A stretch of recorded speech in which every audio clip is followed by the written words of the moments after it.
अच्युतं केशवं कृष्णदामोदरम् अच्युतं केशवं कृष्णदामोदरं रामनारायणं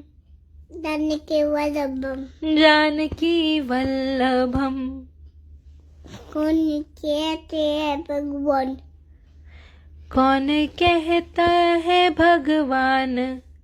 कभी नहीं, खाते नहीं, मेरी तभी कर लेती बुलाती नहीं। बेर शबरी के जैसे खिलाते नहीं। अच्युतं केशवं कृष्णदामोदरं जानकीवल्लभं रामनारायणं जानकीवल्लभम्।